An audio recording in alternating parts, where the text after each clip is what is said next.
안녕하십니까. 아라부동산 공인중개사 조성민입니다. 반갑습니다. 오늘은 롯데캐슬 엑스데일 주상복합 아파트를 소개해 드리겠습니다. 롯데캐슬 엑스데일은 검단 신도시 RC1 블럭에 위치해 있습니다. RC1 블럭은 모두 5개 동으로 1개 동은 오피스텔 동, 4개 동이 넥스테일 아파트로 지하 2층, 최고층 29층으로 모두 372세대입니다. 입주가 2달 정도 남았습니다. 먼저 입주민 여러분, 입주를 축하드립니다. 롯데캐슬 엑스데일 아파트는 인천 지하철 1호선 아라역 3번 출구에서 도보 2분 거리로 초역세권에서 누리는 편리한 중심 상공과 서울 지하철 5호선과 GTX 노선으로 더 가까워진 서울을 누릴 수 있을 것 같습니다.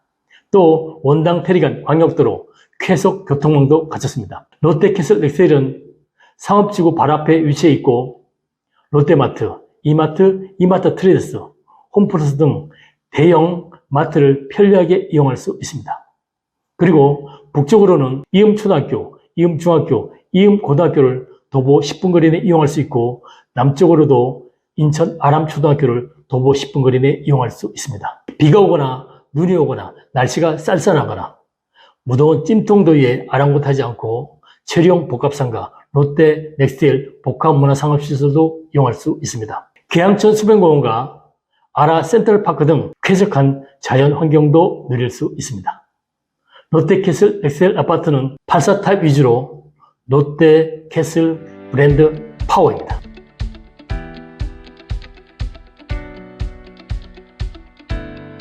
롯데넥스테일 아파트는 9101동부터 9104동까지 4개 동 372세대이고 9105동은 오피스텔 40실입니다.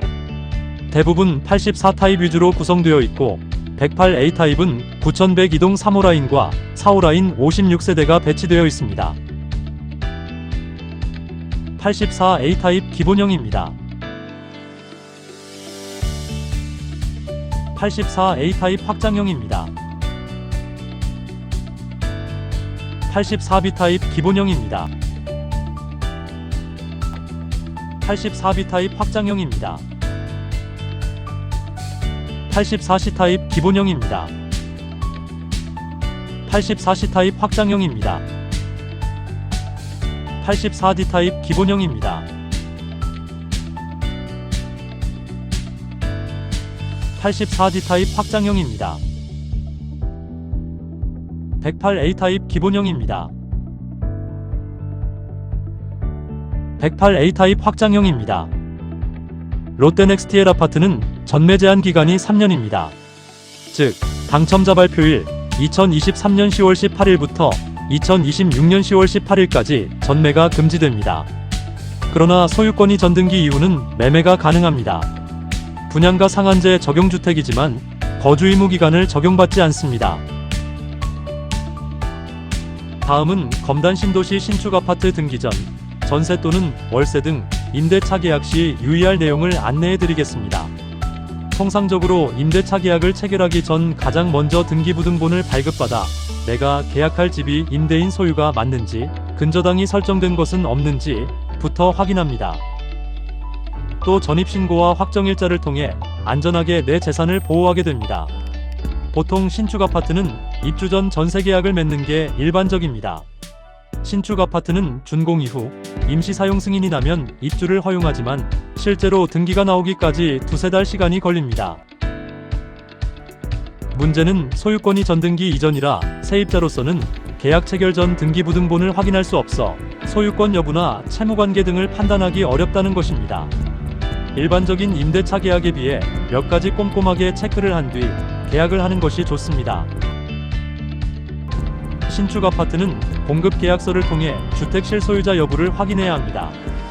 공급계약서 원본과 신분증을 대조해보면 수분양자인 집주인이 신축 아파트 당첨된 사람인지 알 수 있습니다. 다만 위조 가능성이 있을 수 있어 해당 내용이 맞는지 여부를 시행사나 시공사에 물어볼 필요가 있습니다. 특히 청약 당첨자가 분양권을 다른 사람에게 양도하여 실소유자가 바뀌었을 수 있으므로 공급계약서 뒷면에 있는 권리승계 내역을 반드시 확인해야 합니다. 계약금과 잔금 입금은 반드시 분양계약서 원본에 적혀있는 수분양자 명의로 입금해야 합니다. 만약 수분양자가 아닌 대리인과 계약을 하는 경우 위임장과 본인 발급용 인감증명서 그리고 대리인의 신분증을 받아두어야 합니다. 수분양자인 임대인의 납부 내역과 대출 현황을 확인해야 합니다. 임대인에게 수분양자 납부 내역의 사본을 요구하여 현재까지 납부한 금원이 얼마인지 남은 분양대금은 얼마인지 확인해야 합니다. 계약 체결 시점, 수분양자에게 예상치 못한 문제점이 있을 수 있어 특약사항에 임대인이 분양대금 잔금, 미납 등의 사유로 분양계약이 해제되어 소유권을 얻지 못하는 경우 위 계약은 무효로 하고 임대인은 임차인에게 위약금을 지급한다 라는 문구로 추후 법적 분쟁에서 내 권리를 보호받을 수 있습니다. 다음은 주민센터에 가서 계약한 집의 전입세대 열람 확인으로 이미 다른 사람과 이중으로 임대차 계약을 체결한 것인지 여부를 확인할 수 있습니다. 마지막으로 전세 계약을 체결했다면 다른 임대차 계약과 마찬가지로 전입신고와 확정일자를 꼭 받아야 합니다. 전입신고와 확정일자는 소유권이 전등기 여부와 상관없이 가능하며 미등기 건물도 주택임대차보호법 적용 대상이며 우선 변제권으로 보증금을 보호받을 수 있습니다.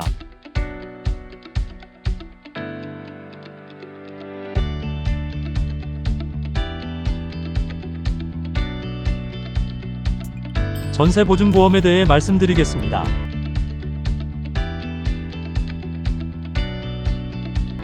신축 아파트인 경우 미등기 상태이므로 대체적으로 전세보증보험 가입이 불가능합니다. 소유권이 전등기 완료 후 가입이 가능하기 때문에 잔금 지급 후 대략 3개월에서 길게는 1년 정도 소요됩니다. 사용승인 허가가 나오면 우선적으로 전입신고와 확정일자를 받아두어 대항력과 우선 변제권을 갖춘 다음에 소유권이 전등기 후 전세보증보험에 가입하시기 바랍니다. 신축 아파트는 입주가 시작되고 한 달 정도 후 보존 등기가 나오고 각 호별로 소유권이 전등기가 넘어가는 시간이 많이 소요됩니다. 전세보증보험은 임대차 계약 기간 2년 기준으로 가입 기간이 서울보증보험 10개월 이내, 한국주택금융공사 주택도시보증공사는 1년이 지나기 전에 가입하시면 됩니다. 따라서 먼저 입주하신 후 소유권이 전등기가 완료되면 보증보험에 가입하시면 됩니다. 선순위 대출금 즉 근저당 금액이 분양 가격의 60% 이내이어야 합니다. 신축 아파트인 경우 전세금과 대출금은 분양 가격의 90% 이내에 들어와야 가입이 가능합니다. 이 모든 사항을 아라공 인중개사사무소가 확인하여 세입자의 재산을 보호해드리겠습니다. 감사합니다.